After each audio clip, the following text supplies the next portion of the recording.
Hola emprendedores, ¿cómo están? Bienvenidos a una sesión más de Startups Coffee Talks. Hoy tenemos un invitado muy especial enfocado a los temas legales, a los temas de estructuración para una startup en levantamiento de capital, formación de la estructura legal de la compañía que inicia o que está en lanzamiento o está en crecimiento. Al igual hablaremos de muchos temas importantes como registros de marca. En general, todas las cuestiones más importantes legales que una startup o empresa ocupa en su creación y en su lanzamiento a nivel internacional. Así que comenzamos.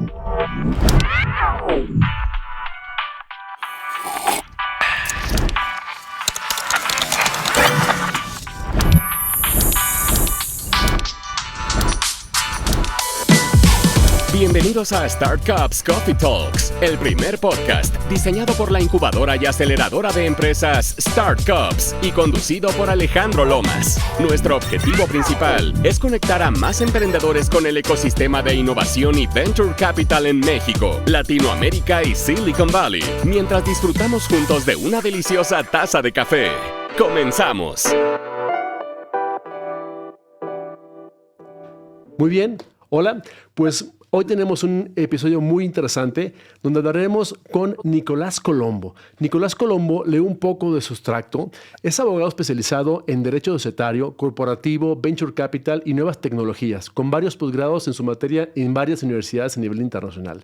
También cuenta con más de 10 años asesorando a individuos, inversionistas, startups, empresas nacionales y extranjeras sobre formación de negocios, rondas de inversión, fusiones, adquisiciones y demás acuerdos transaccionales para el desarrollo de negocios comerciales, incluyendo la expansión también en otros países. Los sectores principales comprendidos son Private Wealth, Venture Capital y Private Equity. Ha formado parte de importantes estudios jurídicos de Argentina con secondments en HSBC y Share Argentina y actualmente se desempeña en Harness Fiduciary, empresa dedicada a la estructuración de vehículos legales en jurisdicciones offshore. Así que tenemos este gran invitado y le doy la bienvenida a Nicolás Colombo. Nicolás, ¿cómo estás? Bienvenidos a Startups Coffee Talks. Alejandro, bueno, te agradezco antes que nada la invitación y para mí es un placer estar acá compartiendo este espacio con vos y con Karina, así que muy agradecido. Al contrario, Nicolás, el gusto es nuestro. Y también le doy la bienvenida a mi co-host, Karina Rasic. Karina, ¿cómo estás? Bienvenida desde Francia y hasta este podcast fantástico tuyo de Startups Coffee Talks y también Make Business Flow. Hola, muchas gracias. Bueno, gracias Nico por venir y contarnos y enseñarnos un poco la parte legal que afecta a la financiera. Y bueno, queríamos saber tu opinión y conocer estrategias legales para no perjudicar a la compañía. Así es. Pues emprendedores, ya lo saben, tenemos un muy buen nivel de podcast hoy, así que saquen sus preguntas. Por favor, empiecen a anotar todo lo que tengan importante porque hablaremos hoy más de 45 a 50 minutos de temas legales importantes para la creación y lanzamiento de tu startup. Así que comenzamos y me gustaría primero, antes de hablar de las preguntas importantes que nos va a hacer Nicolás, preguntarle, Nicolás, platícanos cómo entraste a este fantástico mundo legal y de las startups y tecnología y de estructuraciones legales. Platícanos un poco de tu historia, por favor. Dale, buenísimo Alejandro, gracias por la oportunidad también de contar más cuestiones personales y no tanto legales, que después ya los voy a aburrir un poquito en el transcurso del podcast. Bueno, en primer lugar, siempre fui un apasionado del derecho, digamos, de alguna manera, y siempre lo vi como una herramienta para el desarrollo de negocios, ¿no? No como un fin en sí mismo. Yo me recibí en el 2011 de la universidad y siempre desde que me recibí estuve trabajando en Argentina puntualmente y ya en estudios, como bien dijiste, en estudios, la verdad que tuve la suerte de trabajar en estudios importantes de Argentina con profesionales muy del primer nivel y eso me permitió aprender mucho, ¿no? Y siempre enfocado en el área de desarrollo de negocios, fusiones, adquisiciones, rondas de financiamiento, tanto de empresas muy grandes como también de startups, y también del otro lado de la vereda asesorando a inversores ángeles o a fondos de inversión, ¿no? Entonces tuve la suerte, la oportunidad de estar en los dos lados de la mesa en los distintos momentos de mi vida y eso la verdad que me ha nutrido de mucha experiencia y creo conocimiento también, ¿no?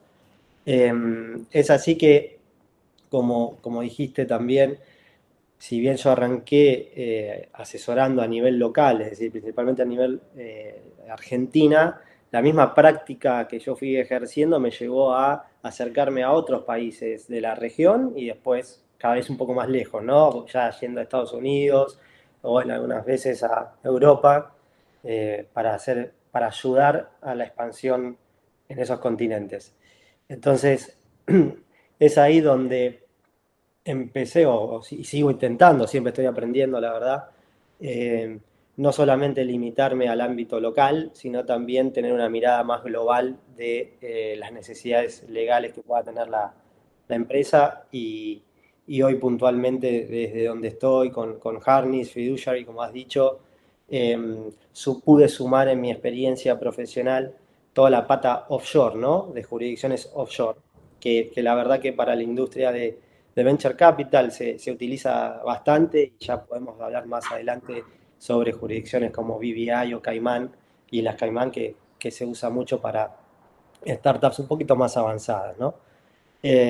Entonces, nada, lo que vengo, si quieren, a ofrecer de alguna manera es mi conocimiento en la industria, con experiencia desde etapas muy tempranas de entre los fundadores decidiendo cómo lanzarse a etapas un poco más avanzadas de armar una ronda y después vivir post ronda con esa inversión recibida, ¿no? Entonces, podemos ir cubriendo todas las distintas etapas de una startup. Fantástico, Nicolás. Pues yo creo que tenemos muchas preguntas. Entre Karina y yo te vamos a bombardear con preguntas que estoy seguro que los emprendedores ocupan saber mientras están creando su startup o están levantando capital y todas las cuestiones legales que hay que saber antes de hacerlo. Incluso comentábamos afuera de la grabación, donde te decía que muchos de los emprendedores que me toca apoyar en este mundo con la incubadora y acelerado startups, pues la parte financiera y la parte legal son los dos cocos o problemas o complicaciones que más tienen los emprendedores porque es lo que de menos saben. Es decir, todo el mundo puede tomar en cuenta el tema de marketing, la parte de programación, la parte incluso de recursos humanos, pero la parte financiera y la parte legal son dos tabús que muchas veces no saben cómo hacerle o cómo funciona. Y el problema es que al no saber, les toca hacer firma de contratos, convenios, safe, keys, en notas convertibles o acciones que a veces no saben ni que están firmando. Contratos como NDAs. Total, miles de cosas que vas a tener que comentarnos aquí para que los emprendedores que nos escuchan sepan cómo hacerlo. Entonces esta va a ser como una clase, una mentoría completa de temas legales fantástica. Me gustaría arrancar con una pregunta inicial.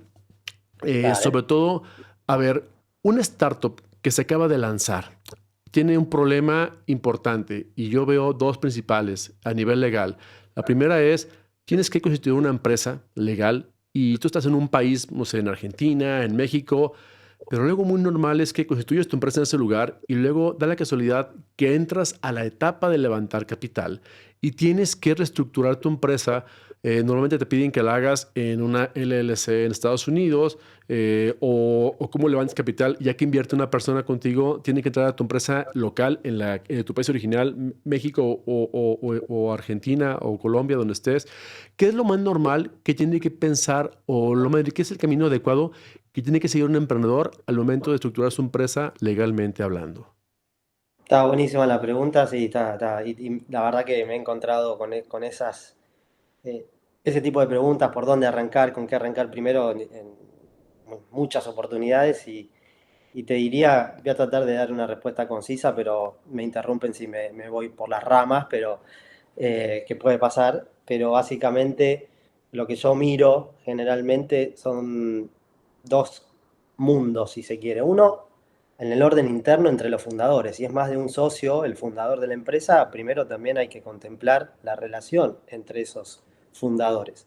Y por otro lado, tenés al vehículo que se va a constituir para llevar a cabo la idea, el proyecto de esos fundadores. Entonces, son como dos mundos, como digo, a cubrir, ¿no?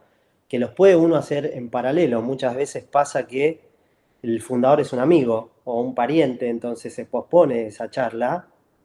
A veces el posponer esa charla puede generar problemas, porque aparecen, lamentablemente los problemas aparecen, y si uno tenía las cosas claras con su socio, desde el comienzo a veces facilita cuestiones futuras que puedan surgir. Entonces, lo que idealmente, más allá de que en la práctica a veces es difícil de lograr desde el momento cero, idealmente, por más breve que sea el acuerdo, yo trataría de tener un acuerdo con tu fundador, con tu co-founder, de roles, responsabilidades de cada uno, para bajar a papel cómo se van a distribuir las funciones entre ellos. Muchas veces hay tiempos o disponibilidades que no son las mismas, entonces, porque pasa, hay fundadores que cuando están arrancando su emprendimiento tienen otros trabajos, porque es una realidad hasta económica, uno a veces necesita mantener determinados ingresos hasta que el proyecto camine por sí solo. Entonces, tener eso claro me parece fundamental y bajarlo a un papel, a un documento, más allá de la función legal que tiene, que eso yo lo conozco muy bien, ¿no? Pero también, en mi opinión, tiene una función hasta psicológica, si se quiere, ¿no? Porque ya cada uno asume un compromiso distinto. Si quedan las cosas en el aire, el compromiso es distinto cuando uno lo baja a papel y firma y se compromete de otra manera. Entonces, por un lado, relación con tu socio, trataría de tener un acuerdo de socios, por más básico que sea, de responsabilidades y funciones de cada uno. Y después, a nivel sociedad, a nivel vehículo legal, ya pensaría en, dependiendo del país donde estés, en una sociedad local sencilla para arrancar por un tema de costos. En algunas jurisdicciones de Latinoamérica tenés distintos tipos societarios y hay veces que un tipo societario es más barato que otro. Entonces, muchas veces utilizar un tipo societario barato, no tan costoso, ayuda a la creación del vehículo y no seguir dilatando esa creación.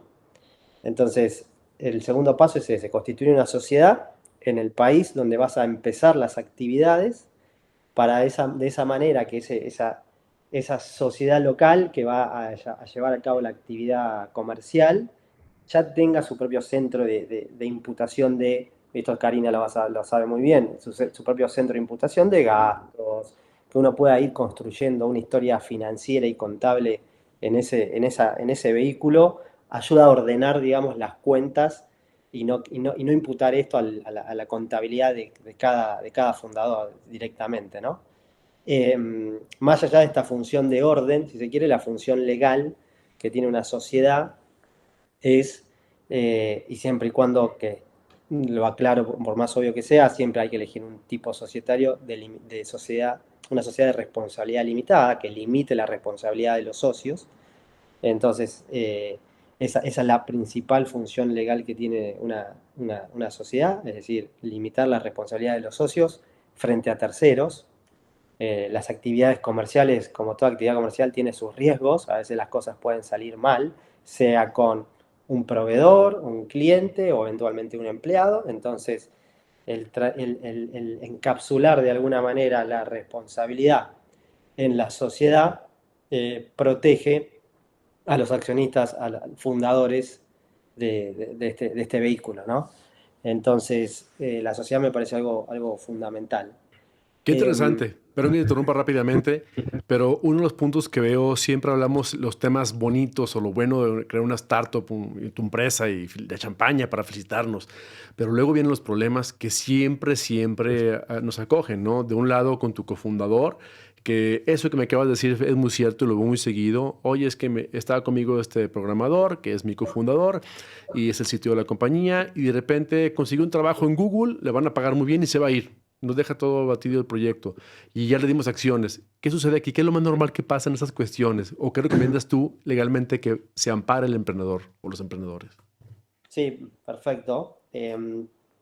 Mira, yo al principio hablaba de un acuerdo sencillo entre los fundadores de definición de roles, responsabilidades sobre todo, pero llega un momento que si efectivamente el proyecto empieza a tener tracción comercial, ese acuerdo con los fundadores hay que volver. Si no se hizo desde el inicio, se hizo algo muy sencillo, hay que volver a ese acuerdo, porque la verdad que es un acuerdo que, sobre todo en la etapa temprana de la startup, es un acuerdo vivo, o sea, que hay que no es que lo firmás una vez y lo guardás en un cajón y quedó ahí. No, la verdad que es un acuerdo vivo que seguramente requiera modificaciones a medida que la startup va creciendo, em, porque salir con un acuerdo de socios muy sofisticado, con vesting incluido, que ahora hablamos de eso, desde el momento cero, es muy difícil, es una realidad.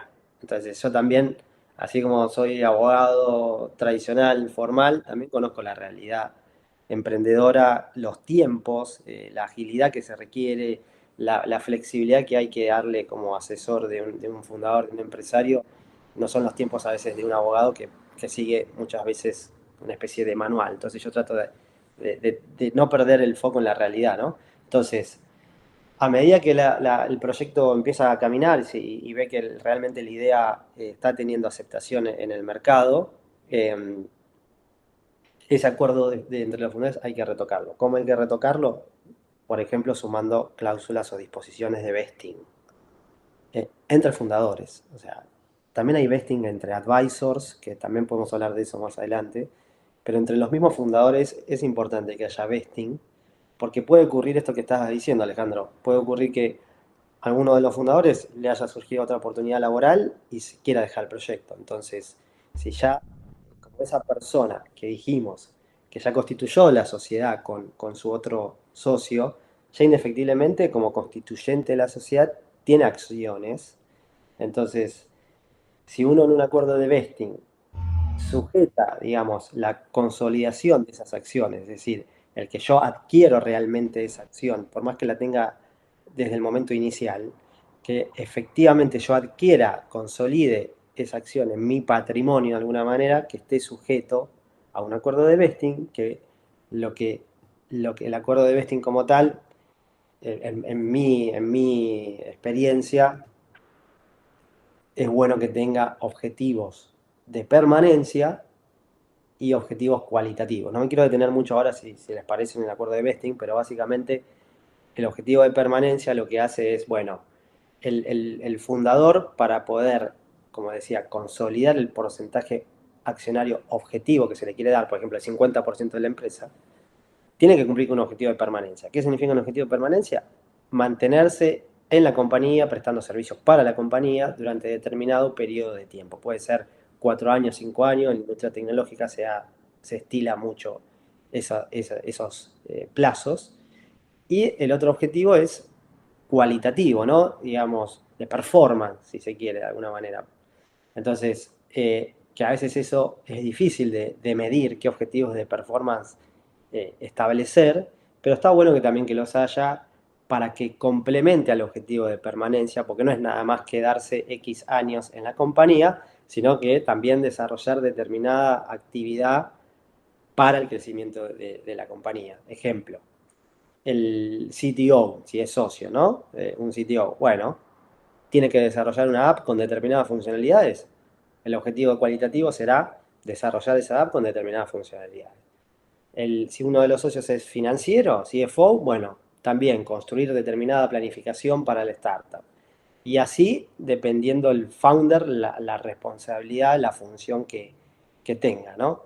Entonces, nada, perdón que me expandí un poco en la respuesta, pero es ahí cuando el acuerdo de vesting tiene sentido para los fundadores, ¿no? Está, pero perfecto. Incluso, querido, no me dejará mentir, pero muchas veces en los problemas siempre la parte legal se lleva a la parte financiera. Cuando suceden estas cuestiones que no son agradables, que se separa el equipo, el que triunfa, y más aún cuando están ya en la etapa de levantamiento de capital o levantan capital y hay un tercero en Discord llamado inversionista que puso su capital para hacer que esta empresa crezca. Si el equipo llega a flaquear el día de mañana o se destruye o sale, hay que seguir adelante con el proyecto. Entonces, los fundadores que se quedan dicen, ok, seguimos. Pero estas cuestiones de vesting es importante, ya lo explicaste a detalle, es un acuerdo que tarda X tiempo en concretarse dependiendo de dar ese proyecto a la empresa y se dan acciones. Normalmente se da una parte de acciones cada año, al cierre de cada año. Pero bueno, el acuerdo puede ser muy diferente. En México hay algo llamado las empresas SAPI o Sociedad Anónima de Promoción de Inversión de Capital Variable, que es la estructuración más cercana a lo que utiliza una startup que te permite meter y sacar socios continuamente de una forma más ágil o más sencilla. En Argentina, ¿cuál es el modelo que ocupan las startups para lanzar una startup a nivel legal? Sí, bueno, mira, en Argentina vos podés utilizar distintos tipos societarios, ¿no? La realidad es que más allá de algunas complicaciones que ha habido en los últimos años en Argentina con las SAS, que es una especie es un híbrido entre una sociedad anónima tradicional y una sociedad de responsabilidad limitada tradicional. Es una sociedad por acciones simplificada, de ahí SAS. Te diría que últimamente es la que más veo por un tema de costos principalmente y también por la flexibilidad que tiene a la hora de regular los derechos entre los distintos accionistas fundadores e inversores. Tiene mucha flexibilidad. Entonces, esa es un tipo societario que se utiliza bastante. Los acuerdos de vesting, y vuelvo ahí, en Argentina tienen sus complicaciones a la hora de instrumentarse porque hay contingencias también laborales a considerar. No es tan sencillo, pero se puede hacer, pero no es tan sencillo como en otras jurisdicciones por la legislación misma, ¿no? Entonces hay muchas veces que para proyectos de Argentina uno los acuerdos de vesting los termina formalizando en una sociedad holding en BVI o en Estados Unidos, porque la legislación de esas jurisdicciones es más flexible en lo que a esto refiere, entonces uno va y formaliza los acuerdos de vesting a ese nivel.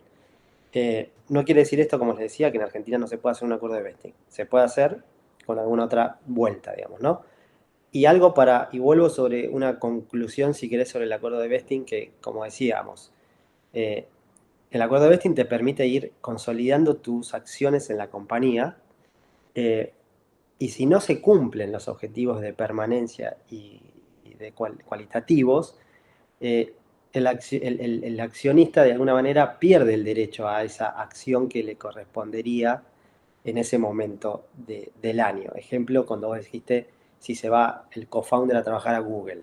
Bueno, si el vesting era un periodo total de 4 años y se va en el año 2, bueno, no va a haber consolidado el 100% del porcentaje que le correspondía a ese socio porque se fue antes, por ejemplo. Entonces, te permite eso, que si no lo tenés, estás sujeto, digamos, a la voluntad de ese socio que se va a entregar a los otros fundadores el porcentaje accionario que debería liberar, ¿no? Digamos, y cuando no tenés el acuerdo de vesting, me ha pasado, esa liberación del socio saliente abre negociaciones que no deberían existir, pero el socio saliente aprovecha esa oportunidad, bien o mal, para negociar una salida por la entrega de esas acciones. Entonces ahí se te abre una discusión y una negociación que a veces termina mal, y si vos tenías un acuerdo de vesting, lo podías haber evitado o por lo menos disminuido esas charlas y negociaciones que se te dan en ese momento. Qué interesante. Y hablamos de etapas muy tempranas, es decir, apenas estás en la parte de la cofundación de la empresa, la startup, y esto sucede a los 6 meses o un año de haber iniciado la empresa. Y luego vienen otros problemas más adelante que de hecho tienen implicaciones financieras un poco más complejas. Cuando digamos que ya estás en la parte del levantamiento de capital, lograste ser aceptado por una aceleradora grande, no sé, 500, Y Combinator, una de esas grandes, o un grupo de ángeles inversionistas deciden invertir en tu proyecto con capital y entra otro contrato nuevo llamado SAFE, o luego las incubadoras aceleradoras usan algo llamado KISS. ¿Nos puede platicar un poco sobre esos dos vehículos de inversión o estrategias legales para que tanto el emprendedor como el inversionista no adquieran rápidamente la cantidad de equity que se debe dar y cómo funciona un poquito? ¿Nos puedes ayudar con el tema? Sí, sí, sí, dale, dale, me parece buenísimo el tema y si querés, si me permitís, creo que acá vamos a cubrir dos cosas, ¿no? Una, la estructuración legal y los acuerdos de inversión, porque están relacionados, o sea, depende de donde uno se estructure, es el tipo de acuerdo de inversión que utiliza. Eh, el SAFE y el KISS generalmente se utilizan cuando la estructura es con una holding en Estados Unidos, por ejemplo, o en BVI, y ahí utilizas un SAFE.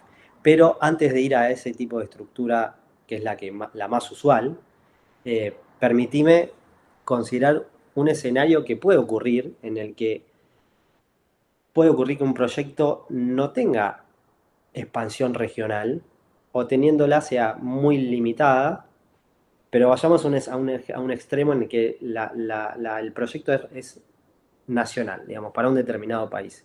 En esos casos, uno puede, digamos, tener los acuerdos de inversión entre sociedad, fundadores e inversor a nivel local. Ahí ya no utilizás un SAFE, porque no hace falta, digamos, puedes usar variantes del SAFE, ¿no? Pero eso lo resolvés a nivel local, o sea, en ese caso tenés una sociedad local operativa, por ejemplo en Argentina, y los acuerdos de inversión lo tenés a nivel Argentina. Y el inversor entra en la sociedad argentina. Cuando digo entra me refiero a entra como accionista directamente o entra con un acuerdo que le da derecho a recibir acciones ante determinados eventos. Esto último que acabo de decir es parecido al SAFE, ¿no? Por más que no lo llamemos SAFE cuando hablamos de Argentina y este acuerdo de inversión. Entonces, uno a veces puede simplificar y no pasar a estructuras más holding extranjeras, offshore, si tiene una proyección bien local, ¿no? Que me ha pasado. Entonces, en esos casos, con un acuerdo de inversión local, lo podés manejar el tema, podés recibir la inversión y además establecerás en el estatuto mismo de esa sociedad local clases de acciones determinadas para, ejemplo, clases de acciones A para los fundadores con determinados derechos y clases de acciones B para los inversores con determinados derechos. Generalmente las acciones que reciben los inversores son acciones preferidas con alguna preferencia en el cobro de utilidades o ante eventos de liquidación, etc.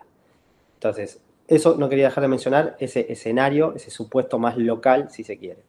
Después, el otro escenario más regional, ahí sí, uno en lo que a la estructura refiere, arranca con sociedades operativas, digamos, sociedades locales, en donde vende sus productos o sus servicios, Argentina, Colombia, Paraguay, Chile, bueno, determinados países.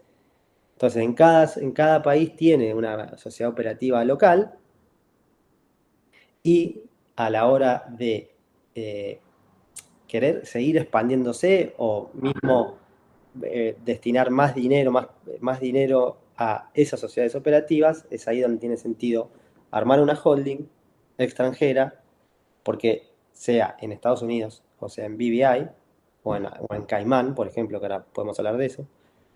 ¿Pero por qué? Porque la holding lo que le permite al fundador, al dueño del proyecto, es consolidar la estructura. Entonces, esa consolidación la lográs con una holding y que abajo de esa holding cuelguen las distintas sociedades operativas de los distintos países. Entonces, la primera razón para una holding es consolidación del grupo de compañías, ¿no? La segunda es recibir inversión, porque uno va a recibir inversión en la holding y va a participar al inversor de todo el proyecto. Cuando digo todo el proyecto me refiero a las distintas sociedades operativas en las que el proyecto está desarrollándose. Entonces, eso también, la holding te permite canalizar o recibir inversiones de manera más unificada, ¿no?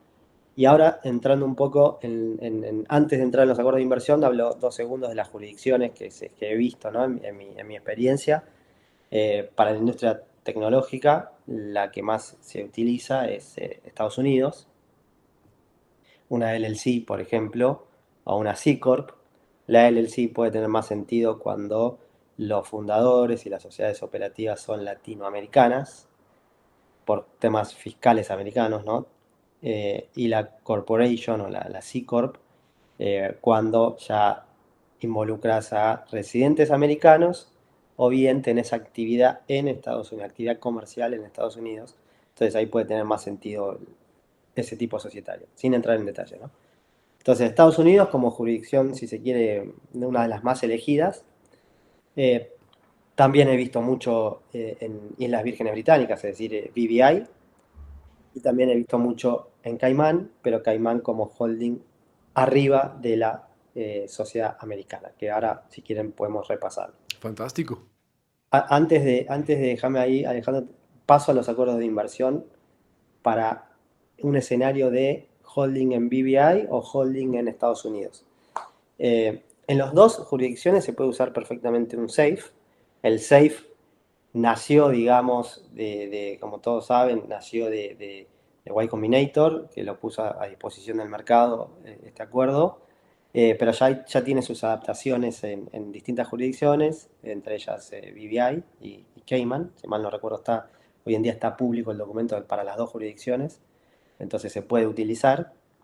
Y el SAFE sí es el que más se utiliza y la verdad que está bueno, digamos, porque ahorra mucho tiempo y costos, si se quiere, de honorarios legales. Más allá de que el SAFE es un documento sumamente complejo, por más corto que sea en cantidad de hojas, digamos, es sumamente complejo y no quita que para su firma se le tenga que dar intervención a un abogado con experiencia en el tema y idealmente con algún asesor financiero también, como Karina también sabe, por las cuestiones que hay que tener en cuenta en el SAFE, ¿no? Porque ya estamos hablando de fórmulas de conversión, valor compañía, estamos hablando de distintos conceptos que ya son más financieros que hasta legales. Como comentario principal del SAFE como tal, sea, como les digo, para Estados Unidos o BVI, esto que voy a decir aplica igual. El SAFE es un contrato que básicamente te da derecho a recibir acciones de la compañía, de la holding, ante determinados eventos. Y se definen determinados eventos, ¿no? de conversión. El evento el principal, es el equity financing, que es cuando la startup entra emite acciones. Generalmente emite acciones en una serie A, por ejemplo. Entonces, el SAFE, como al inversor le da derecho a recibir acciones el día de mañana, hasta que no ocurra ese evento madre, el inversor es inversor, no es accionista de la holding, con todo lo que eso implica. Al no ser accionista, no tiene todos los derechos políticos y económicos que tiene un accionista tradicional. Tiene derechos, sí, pero limitados, que están contemplados en el SAFE. Entonces, esto facilita mucho la negociación, como decía, del acuerdo y también la vida misma de la startup después de la firma del SAFE, porque no es que ya tenés al inversor controlando, y no lo digo mal el término de controlar, ¿no? Controlando el management y la operación de la compañía. Entonces eso al founder le da una flexibilidad que está muy buena, sobre todo en etapas tempranas, como las que estamos hablando, por decisiones que se tienen que tomar todos los días, decisiones hasta estratégicas que se tienen que tomar todos los días, que si uno está consultando a un comité de inversores en etapas muy tempranas, a veces que puede complicar, más allá de que en algún momento un comité de inversores, o el nombre que se le quiera poner, tendría que aparecer antes de llegar a una serie A, si la startup va creciendo, ¿no? Nada, no me quiero expandir mucho más, pero si no me van preguntando, hay mucho para hablar de esto. Está perfecto, ¿eh? Está perfecto. De hecho, creo que esta edición se va a hacer más una sesión de mentoría. ¿Qué opinas, Karina? Que entrevista. Creo que me parece muy interesante todo lo que está hablando este lado Nicolás, y va a ser muy nutrido para emprendedores que están en esas etapas entender cómo funciona. No sé si, Karina, ¿quieres comentar algo sobre el respecto? Sí, me parece muy importante. Yo trabajo con Nico en varias cosas. Además de ser mi abogado, trabajo con él, lo voy incorporando a distintos proyectos míos. Y además, como soy inversora, lo meto en empresas donde yo lo meto a mirar cosas como, por ejemplo, el cap table. Y lo acepta muy bien porque Nico es muy bueno como abogado para una startup, ¿sabe? Entiende muy bien los conceptos, ¿no? O sea, por ejemplo, si el cap table está desordenado, enseguida capta dónde está el desorden y qué hay que hacer para mejorarlo, porque cuando uno va pasando de serie en serie, si el cap table no está organizado, que tiene que ver con la documentación, que además el SAFE puede tener otros condimentos que, bueno, no vamos a mencionar ahora en este podcast porque es corto, pero los inversores pueden firmar safes con otras características o con un letter, ¿cómo se llama? Side letter. Side letter, muy bien, sí. Entonces, hay que estar atento a que cómo se conforma ese cap table, cuánto es la evaluación de la compañía que se firmó con cada inversor. No es lo mismo un safe con un side letter que un safe sin un side letter, o sea, los beneficios son otros, etcétera, etcétera, etcétera. Entonces, me parece importante siempre como inversor y a veces como smart investor, porque muchas veces, además de firmar un safe, se firma un FAS. Un FAS es cuando el inversor ya participa en las decisiones de la compañía. Yo, por ejemplo, tengo FAS con algunas compañías y hago aportes al board, ¿no? Y participo en el análisis financiero, en la estrategia financiera, en la evolución de la compañía. Bueno, de hecho, tenemos con Nico un caso de una empresa donde le hemos acompañado, tanto él como abogado, yo como inversora, a que dentro de poco vaya a Serie A. Eso tiene que ver con la inteligencia del tipo de inversor que el founder elige. Por eso, vuelvo de nuevo al origen de lo que estaba diciendo Nico. Lo importante que es un acuerdo de accionistas, porque si los accionistas se empiezan a llevar mal, esa empresa probablemente no crezca. Va a estar frenada por las discusiones y la energía puesta en los problemas, en discernir los problemas que tienen los founders. Y las empresas de startups no tienen tiempo de eso, ¿no? Ninguna empresa, pero sobre todo las startups. Porque las startups son caballos de carrera, como siempre digo, van de un lado al otro muy rápido. Entonces, es bueno que las startups también, los fundadores siempre tengan un buen abogado, que entienda de esta documentación y que tengan plata para pagarle, aunque sea prestada la tía abuela, de la nona, no sé, de quién sea. ¿Por qué? Porque después se van a ver los problemas cuando esa startup le vaya bien, los founders tengan problemas. No es anormal que no tengan problemas, no son todo color de rosas a lo largo del crecimiento, y ahí viene el problema de no haber usado un abogado en su debido momento y haber pagado honorarios.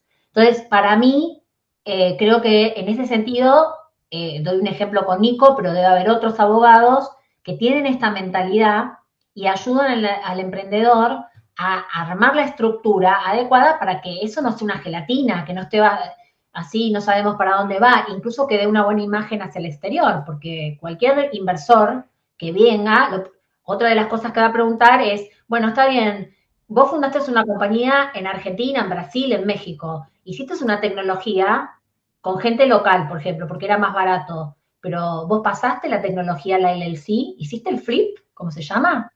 Porque si no, yo estoy invirtiendo en una cáscara vacía, por ejemplo.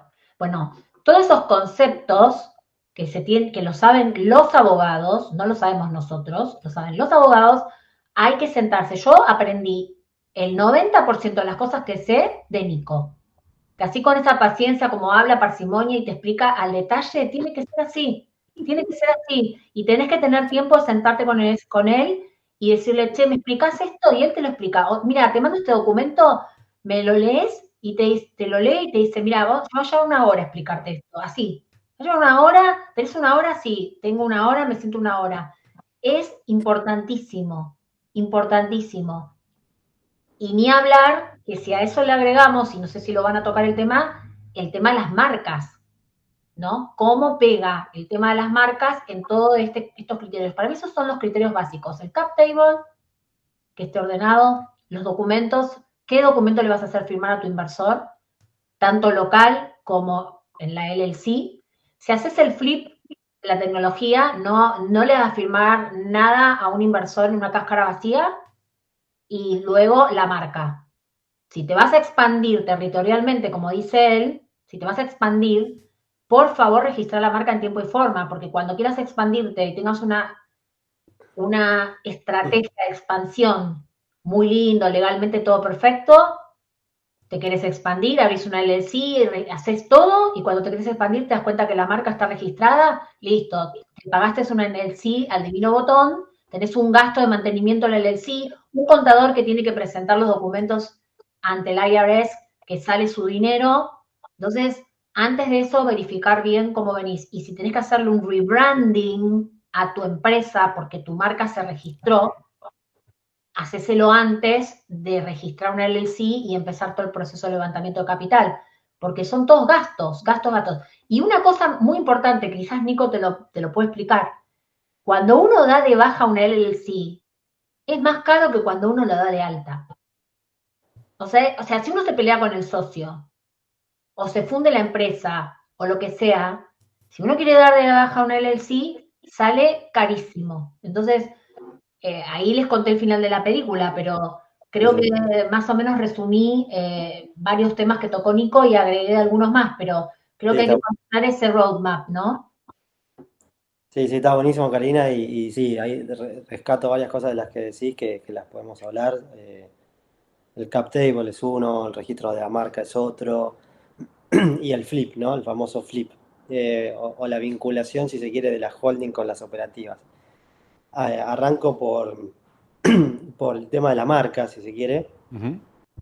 Es importante, como bien decía Karina, el tema del registro de la marca, porque uno a veces empieza un proyecto y le lleva mucho tiempo ponerse de acuerdo con un nombre para ese proyecto, y después cuando la quiere registrar se da cuenta que hay marcas, nombres con la misma denominación, o que son similares, y entonces el organismo, digamos, local no te la registra tu nombre, ¿no?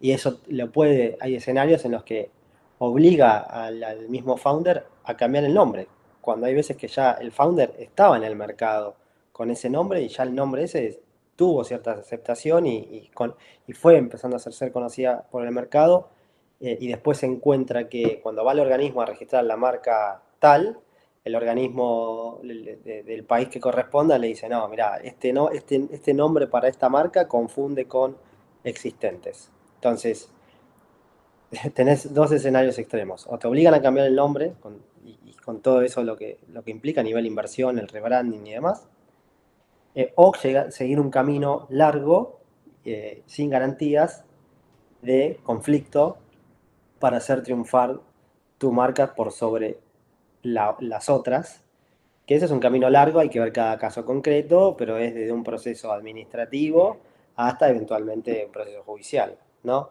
Entonces, el ideal es, bueno, los fundadores decidieron un nombre para el proyecto, perfecto. ¿Arrancás por Argentina o por México? Bueno, verifiquemos que el nombre de este proyecto esté disponible para ser registrado como marca. Y lo haces desde el momento uno, digamos, para evitar esto que estoy diciendo, ¿no? Entonces, tema marcario es importante. Y además, a la hora de expandirte regionalmente, la marca la tenés que ir registrando en cada país donde te expandís, porque no es que por registrar la marca en México ya te estás cubierto, digamos, ya estás protegido respecto de Argentina, Uruguay, u otros países de Latinoamérica. Entonces, la registración de la marca es territorial, es en cada territorio donde vas a operar. Creo que la excepción es Unión Europea, que te da si registras dentro de la comunidad, te vale para los países miembros de la comunidad, más allá de que cada país también puedas registrarla individualmente en cada país, ¿no? Pero fuera de ese caso, cada país donde vas, tenés que hacer un control de disponibilidad de marca y de factibilidad de la marca. Sí, sin duda. De hecho, perdón que interrumpa ahí, Nicolás, pero bueno, el tema marcario es importante. Arrancar en tu país, registra tu marca ya sea en el INPI, que es en México, o en cada país tiene su denominación el Instituto Mexicano, por ejemplo, de Propiedad Intelectual, y al igual la OMPI, que es la mundial. Estados Unidos es el trademark. Entonces, a cada lugar que vayas, registrar la marca. Sin embargo, estos problemas empiezan a complicarse cuando quieres internacionalizarte, crecer tu compañía a otros países. Oye, vamos a abrir mi compañía startup ahora en Argentina, ahora en Colombia, ahora en Chile, a Estados Unidos, a la Unión Europea, a Asia, y se complica más. Y esos temas a veces son de mucho gasto, como lo comenta Karina. Volviendo al tema importante del crecimiento, que es donde quiero enfocar mucho estas preguntas en lo que nos queda del podcast, me gustaría platicarte o más bien preguntarte sobre los temas, volviendo a la segunda parte de los SAFE. Hay unas connotaciones que de repente son complicadas, hablando como inversionistas o hablando como emprendedores. ¿Has visto los safe que traen descuentos? Oye, yo voy a entrar con tu safe, pero veo que todavía no tienes ventas en tu startup, pero creo en ti. Voy a entrar. ¿Qué me ofreces? Ah, bueno, pues te ofrezco un safe con un descuento de un 20%. ¿Cómo funcionan estas estructuras? Más o menos, platícanos el tema inicial y después compliquemos un poquito más el tema cuando tienes que llegar ya tu compañía a una LLC o otro país y por qué razón nos comentas, oye, una buena opción es abrirla en Delaware, Estados Unidos, en Nueva York. Otra buena opción es si pasa esto, tienes que abrirla mejor en las Caimán, o otra en las Virginia, o otra en Canadá. No sé, ¿qué es lo que nos recomiendas? Primero, el tema de los descuentos y luego el tema por qué abrir una compañía en otros países. Dale, buenísimo. Sí, es re interesante las preguntas y voy a intentar responderlas. A ver, referente al SAFE y sus variantes, como bien dijiste, eh, el SAFE contempla una variante que es con tasas de descuento y otra con CAP, digamos, ¿no? Incluso he visto, y no es para nada raro, que tenga una tercera variante que contemple las dos, tasa de descuento y CAP. Básicamente, la tasa de descuento al inversor le permite el día de mañana, cuando tenga que, a cambio de su inversión, su inversión en acciones, el valor que ese inversor va a pagar, digamos, la acción, o al precio al que se le va a convertir la acción a ese inversor, no va a ser al precio de mercado, sino que va a tener un descuento por haber entrado en etapa temprana. Es como un beneficio que se le da al inversor por haber confiado en el proyecto. Entonces, a ese precio de mercado se le hace un descuento. Y eso se estipula en una tasa de descuento en el SAFE. El CAP es similar, pero en vez de tasa de descuento es un determinado valor compañía máximo que el inversor está dispuesto a reconocer a la hora de recibir acciones ante el evento de conversión. Es decir, si la empresa vale más, que ojalá así sea, el inversor no va a pagar esas acciones también al valor más alto del CAP que había puesto. Entonces, en conclusión, esto le permite al inversor recibir más acciones, si se quiere, a un precio descontado, por más que hablemos de CAP, también es al fin y al cabo una especie de precio descontado de lo que va a él pagar la acción. Digo entre comillas pagar porque en verdad no es que está pagando la acción, sino que está recibiendo acciones a cambio de la inversión que hizo. Y después, entonces eso en líneas generales, las variantes de SAFE.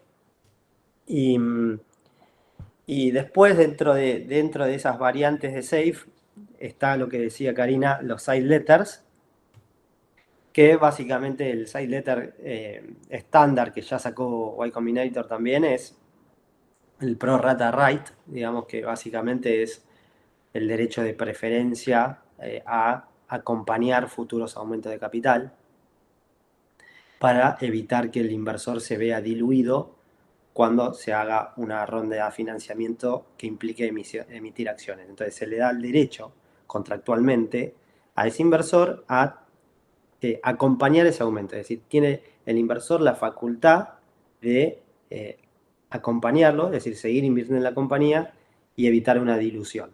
Entonces, eso es un poquito las variantes. Y voy un paso para atrás, pero no me voy a detener mucho en eso. El SAFE, que hoy el que más por lo menos veo utilizado en el mercado en mi experiencia, es el famoso SAFE Post-Money, que es el que sacó Y Combinator en una segunda etapa. En una primera etapa lo que se había sacado al mercado es el pre-money, digamos. El pre-money ocasionó algunos inconvenientes a la hora de saber qué porcentaje de accionario estaba entregando el inversor, estaba entregando el fundador y qué porcentaje de accionario iba a recibir el inversor el día de mañana. Entonces, complicó un poquito esos cálculos de alguna manera, brevemente diciéndolo, más allá de otras razones. Entonces, hoy en día se pasó a un post-money que da más claridad en esos puntos, ¿no? Y es el que más he visto que se utilice, el post-money. Eso en cuanto a los SAFE. Y la segunda pregunta que me comentabas, Alejandro. Quiero enfocarte a, una vez que entras a esta etapa de internacionalizarte, decides ya tener nuevos inversionistas, pero extranjeros, y no es que te obligan, sino la mejor estrategia es abrir una LLC en Delaware o abrirla en Sí, otros lados que comentas con las Caimán, o por qué esas 3 o 4 opciones que nos comentaste. sí, perfecto, buenísimo. Eh, Mira, el ir a una jurisdicción fuera, digamos, de donde está la sociedad operativa es por un tema de las razones que hablaba antes, de consolidación del grupo, de la estructura societaria, si operas más en un país, y también por un tema de hasta de aceptación de mercado. ¿Y por qué aceptación de mercado de tener una holding en Estados Unidos o en BVI o eventualmente Caimán? La aceptación de mercado vino por razones, ¿no? No vino impuesta. Y las razones de fondo son que son jurisdicciones que a nivel legislativo, a nivel doctrinario y a nivel jurisprudencial son muy, digamos, propicias para recibir inversiones. Ejemplo, Delaware, la Corte de Delaware ha transitado muchísimos conflictos societarios con inversores, entonces la jurisprudencia ahí es muy, muy rica y todos saben o se sabe en gran parte que si se presenta un problema, cómo se va a resolver porque ya tenés un precedente, ¿no? Entonces, Delaware pudo construir mucho sobre eso. Eh, entonces, eso en cuanto a Delaware, BVI también lo mismo, BVI, la legislación societaria de BVI es muy, muy parecida, más allá de algunas diferencias con Delaware, es muy parecida, es muy flexible a la hora de estipular derechos para inversores y para fundadores. Y, perdón, y Caimán, lo mismo, entre Caimán y BVI te diría que no hay mayores diferencias. Pasa por un tema de costos, si se quiere. BVI es más onerosa, Caimán es más cara. BVI es más barata y Caimán es más cara. Pero ¿por qué a veces uno escucha tanto el Cayman Sandwich, por ejemplo, en la industria nuestra, donde estamos, ¿no? De Venture Capital? ¿Qué es el famoso Cayman Sandwich? Cuando la startup crece y inicialmente arranca haciendo una sociedad operativa en México, en Argentina, va creciendo, está pensando en recibir inversiones, entonces pasa a una sociedad en Estados Unidos, una LLC, o viene una sociedad en BVI, y muchas veces, si sigue creciendo en la startup y está pensando en otras rondas de financiamiento, y esas rondas de financiamiento involucran a inversores americanos, perdón, ando con tos,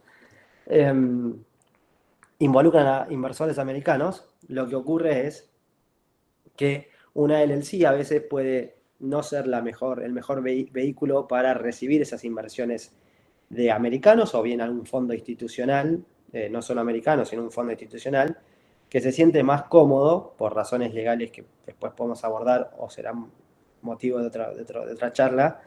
Se sienten más cómodos en conclusión con Caimán, porque Caimán, el tipo societario que se utiliza para hacer holding, también tiene flexibilidad societaria, los tribunales y la resolución de disputas también tiene buena recepción y buen recorrido jurisprudencial, y esto ha causado aceptación de mercado con Caimán. Y entonces, volviendo, ¿qué es el Caimán Sandwich? Es cuando la estructura queda con una sociedad en Caimán como holding, los fundadores e inversores están arriba de la sociedad de Caimán como accionistas. Después, abajo de la sociedad de Caimán, tenés a la LLC americana o una sociedad de BVI eventualmente. Y abajo de la sociedad de la LLC americana o de BVI está la sociedad operativa. Pero uno que analiza las futuras rondas de financiamiento y los acuerdos de vesting que hablábamos al principio, lo migra todo a la sociedad de Caimán. Ahí puedo hacer una salvedad. Cayman se usa mucho por temas impositivos, porque cuando uno vende la compañía, en Estados Unidos la LLC paga 45% de impuestos, en cambio en Cayman pagas 15%. Entonces, ojo con este tema, porque yo estoy teniendo casos de startups con las que trabajo, donde el fondo no acepta esa estructura. Ojo, porque cuando uno se va a fondear y va a entrar en una ronda pre-seed, seed, primero tiene que analizar la vertical o sea, perdón, la tesis del fondo, reunirse con el fondo y entender si ellos fondearían una compañía que tiene una estructura Cayman Island. Normalmente no tienen problema los fondos americanos, normalmente. Pero estoy escuchando últimamente algunos fondos que ponen algunos limitaciones. Entonces, Cayman le sirve a cualquier fondo porque el día de mañana, si tiene que hacer un exit, va a pagar 15% de impuestos versus 45%. Empecemos por ahí, eso es lo que más les interesa. Además de es rápida de ejecutar, es igual que una LLC, nada más que paga distintos impuestos. El tema es que hay fondos que se están fondeando con recursos de Europa, con fondos de Europa, entonces cuando fondean una compañía no permiten que tengas un sándwich. Pero bueno, eso también lo tiene que saber un abogado. Un abogado es el que tiene que definirte si abrís o no abrís una LLC en Cayman. Yo lo que sugiero es que si vas a empezar rondas, armes una LLC en Estados Unidos y no avances mucho más, porque la realidad es que el sándwich lo vas a necesitar más cercano al exit. Y ahí, una vez que te fondió el fondo, un X, si tiene estas limitaciones, puede elegir salirse en alguna ronda y decir, no, yo no puedo seguir en esta ronda porque si ustedes van a armar un sándwich, yo no puedo, mi tesis no me lo permite, el fondo tiene fondos europeos, no sé. Pero otra cosa que está pasando también es que Europa se está dando cuenta que no tiene mucho emprendimiento y va a tener que flexibilizar un montón de cosas. Si no, no se van a generar empresas. Entonces, yo creo que esto va a ir, es muy dinámico, va a ir cambiando, pero bueno, con Nico estamos recurtidos. Yo cada vez que tengo un problema le digo, mira, acá te mando un problema. O sea, que tiene tiene como una gimnasia él para definir todos estos temas. Esto lo estamos hablando en teórico. Pero Sí, la exacto. cosa no es teórico solamente, es el business. ¿Dónde te lleva el business? ¿Cómo lo tenés que hacer? ¿Cuál es el inversor que estás buscando? Y así lo vas pensando. Entonces él se sienta y te lo arma a medida, no es que es algo así muy cuadrado y que no se puede cambiar. Tiene que ser flexible, y justamente tiene que ser flexible porque lo que importa es que el negocio siga y los que están adentro, que son los accionistas, si no siguen, no siguen, pero el negocio tiene que seguir, porque si no, el que invirtió se siente perjudicado. Entonces él te va armando la estructura de acuerdo a eso. Y trabajando en el cap table, trabajando muy de cerca del cap table, porque por ejemplo hay fondos que tienen 600 inversores adentro del fondo. Quiere decir que si ese fondo convierte en acciones, hay 600 personas que pueden opinar sobre tu negocio. Entonces él te dice, no, acá arma un fideicomiso, porque si no, van a opinar todos. Y Sí, bueno, un representante. Bueno, ese tipo de cosas, ¿no? Que vamos trabajando y diciendo, che, ¿qué idea tenés acá? A este founder que le recomendás, la evaluación la ves bien, la ves mal, o sea, se habla todo con el abogado, porque si no, no prospera. El trabajo del abogado tiene que ser completo.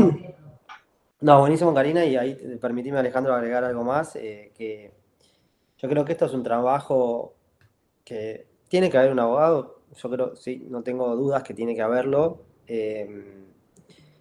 pero también no es un trabajo, es un trabajo en equipo, o sea, y cuando digo en equipo, me refiero a interdisciplinario, ¿no? Abogado, asesor financiero y tributarista, si el abogado o el asesor financiero no tienen esa expertise en tributación, que a veces es difícil encontrar todo en una persona, te diría que muy difícil.